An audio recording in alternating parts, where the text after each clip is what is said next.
next we are going to have method 3. All right, so for this one, we are going to change the form of the word. All right, so there are many different forms of words, including nouns, verbs, adjectives, and adverbs. So changing the form of a word allows us to paraphrase effectively. Again, don't just change the form of the word.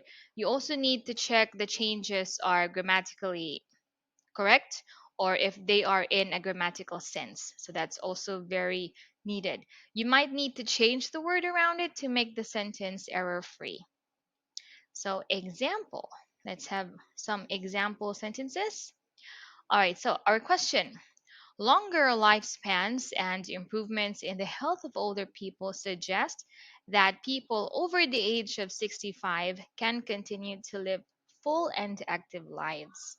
So if we're going to paraphrase that one by changing the word form, it actually makes it into longer lifespans and improvements in the health of older people are suggesting that people over the age of 65 can continue living full and active lives. Next, we are going to have method 4. So for this part, we're just going to change from active voice into passive voice. Another thing that we need to remember is that the passive voice is used in academic writing. So therefore, it is also used in the the other academic parts of the tests. So only verbs with an object can be turned into the passive voice. So here is an example sentence. All right, so our active sentence will be the property developers invested $20 million in the development of the shopping center.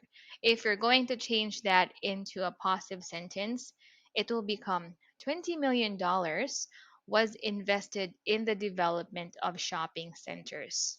So we often use the passive voice in academic writing. So that means that we don't want to say it in our opinion. So that's a very different thing. So we have here another example. People say that global warming is caused by the burning of fossil fuels. So change it passively. We say global warming is said to be caused by the burning of fossil fuels. Now, how many of these methods should I use? So the 4 methods can actually be used independently, or if you can put it all together.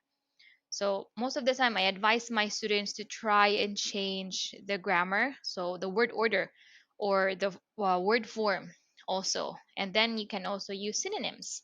So remember, only use the methods you feel you're 100% comfortable with.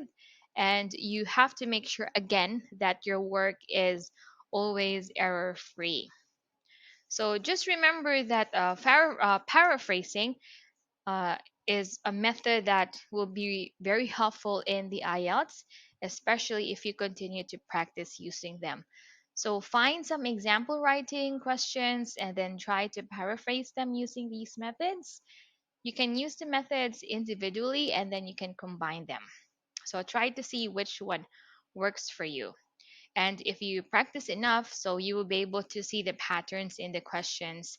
There will be common words and phrases, and it will be very easy for you to change it.